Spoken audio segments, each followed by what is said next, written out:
What is up, everybody? It is Monday the 15th. I'm going to do a quick video talking about what I want to try out for the first regional, being Ottawa, I think is what it is. Magic Carta events. So, this is it. I'm playing launch, like always. But that will not be the case once Battle Evolutions drop. I got a new deck planned for that, so we will update. But best of one is not the same thing as best of three. In this format, we have to have answers to everything. So there's only one character that can do that easily, and that's Launch. The reason why is she can get rid of pieces that don't help. For example, my King Piccolo and Brawly's Crown of Retribution. Those are two cards I'm going to talk about. If I don't want them, pitch them. Just combo with them, draw a card. Makes it very simple, makes it very easy, and it solves a lot of issues. If you notice this build, what I would call this build is a mecha killer. I expect a lot of mecha type decks and Dark Brawly. It's catered for those two decks specifically. But it has built-in strategies to beat the other stuff, just because I don't want to lose for no reason at all. That being said, here's your exciting list. We got Launch as the leader. And the first thing you're going to notice is this list runs Piccolo Jr. As a unison. Not for anything crazy. I do run Yamchas. That does help. But it's more so just to have a draw engine that saves life. 99% of the time when you drop Piccolo, people will start attacking it. Sometimes people actually dump resources into it. Like they'll bean, they'll attack it a bunch. They'll purposely drop a double strike guy who takes a life. And it's just insane. I just can't believe how much life this card will save you. So I really recommend it. Just solid card. Sometimes you do board wipe, but it's so rare. The benefit of being red-green, we get to have access to Dispo. Man, did I miss this card. It is just solid, and I like it. You're going to see in my list, of course, we're running the TP. Very strong card. You got to run it if you're going to run this deck. I already talked about it a little bit before, but to beat blue decks and invoker decks and any deck that's kind of slower that has a lot of like built-in negates or anything, we want to have Brawly Crown of Retribution and we want to have My King. These would definitely be sideboard cards, but we're not in an era where we can sideboard. These are best of one matches, so we don't want to lose for no reason, so we could do that. If you wanted to cut Mai for Chi-Chi, I think that's probably a better play and run 4 Chi-Chi. She says if you have 2 red or green energy, which is pretty easy to do in my build, you can draw a card when you combo with it. So she can be a net 2 on flip sides. So she's very good. The only problem with it is I'm very afraid of Baby. I think there's going to be a lot of it in the tournament. So I want to have a built-in strategy. We'll see if on Saturday if I regret it. We have the SR and we have the rare to flip as well. 2 Violent Rays, that's just there for just Brawly, Dark Brawly, 100%. It beats the deck, and you really want to set it up where you can be aggressive. So like on turn 2, you want to Violent Ray them, and then on turn 3, you want to Topo them, and then just kill them on 4 is a lot of times. But if you need to, you can do Topo, Violent Ray on the next turn, and just lock them out of the game. It's a blast, I'm not going to lie.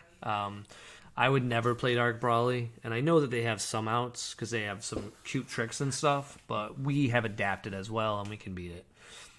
Piccolo Jr., man, great card, but only a 3 of. The current environment has too much removal on turn 2. Feels bad to play it. You really just want to play it into empty mana.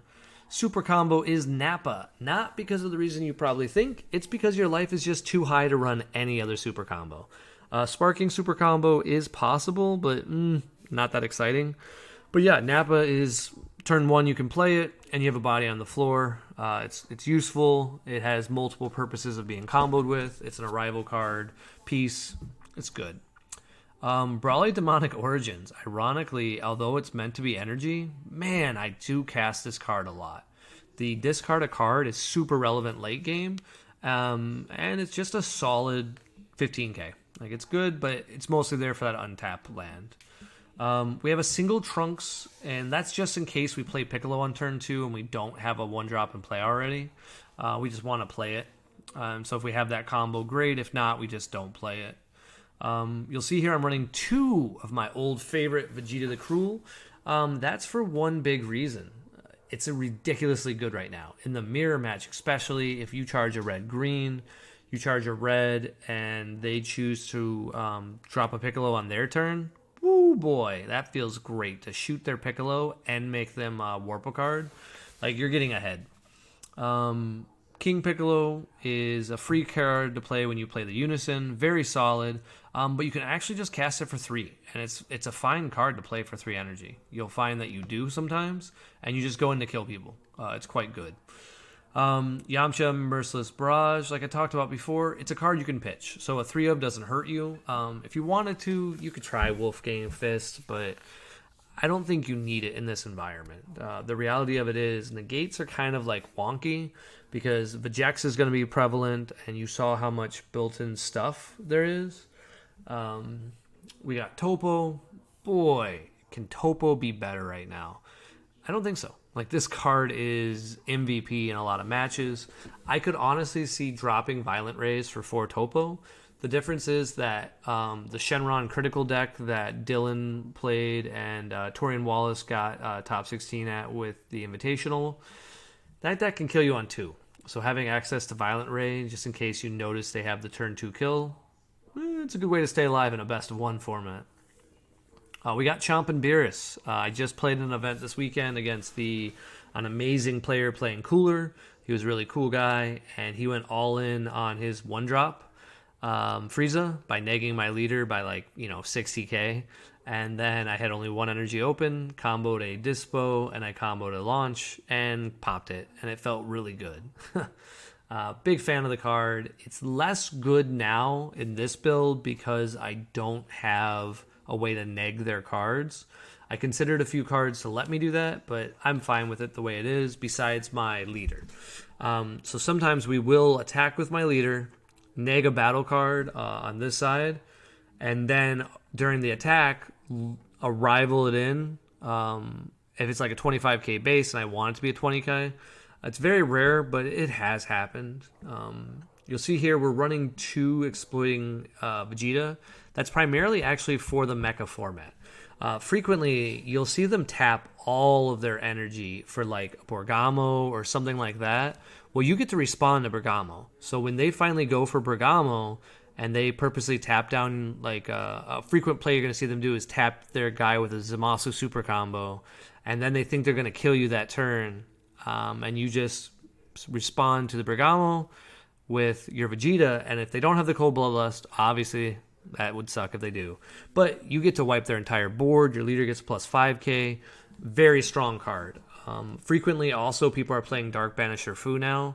Because in case you didn't know, Dark Banisher Fu is a great counter to Launch. Just by dropping it, Launch can't awaken easily, combo easily, and she loses a lot of cards.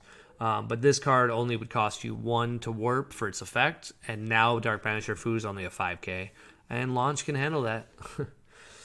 Finally, you'll see the impressive part, and the reason why you should have 4 Chi-Chi, but like I said, I only got 2. Kaioken. Coolers in the format. Babies in the format. Slow decks galore in the format. Heck, Mecha sometimes will purposely not attack you for no reason at all. They'll just be like, nope, not attacking. Nope, not attacking. You can get turn 6, turn 7, no issue. Just cast it. Just hard cast it at 7 life. And then you'll just be like, oh, that card has Deflect.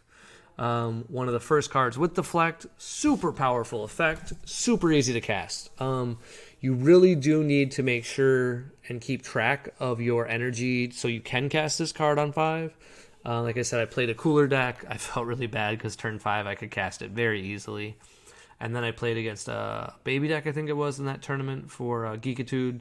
And it was Invoker. I played against Invoker. And versus Invoker, turn 5, I just ripped his hand and attacked him with 125k triple stack. So it's a very good card. Supreme Kai of Time. One of the last times I'm going to run it. I will say, if you have it, consider selling it. She has lost her window of being the best SCR in the game. She's still good, but I think going forward, the Brain Steel, nope, that's the wrong word, Mind Control. Mind Control is so much better. Your opponent attacks with a Piccolo, you take it during the attack. Doesn't matter how big that Piccolo is, and you got a Piccolo next turn. You can use it. Obviously, you need to have red or green to take advantage of Alliance, but it's your card. Big fan of it. But and then the last card, we do run a singleton Foo. This is my rule for best of one. You always have a Foo. Foo just solves all the grinding matches. And that's kind of what happens in a best of one format. People always think it's about, oh, I just win so fast, I lose so fast. No. That's what happens if there's a disparity in power between the players. If you have two good players, you're going to get going on turns 4, going to get to turns 5. You're going to be able to plan to go to turn 6 with like a well-timed topo on their turn 5. Where if they want to try to combo out of topo, you let them. That's fine. You defend one attack, they're probably in trouble. Whereas then you just have it set up. You play Foo, you automatically win the game. Foo is just that kind of a card you can't worry about. It's still only 99 cents based on Shenron's Lair, which is insane. But yeah, that's the deck. It's it's a reliable deck for best of one. I don't know if like after Battle Evolution we will make another video, but we got 2 long weeks where it's not legal. So in that time frame, I'll come up with something really cool. I'm thinking Maidens. I think Brawly Surge. So if you don't have your Brawly Surge pieces yet, go ahead and buy them up. All right, guys. Thanks for watching my video. Appreciate you, and good luck at the event.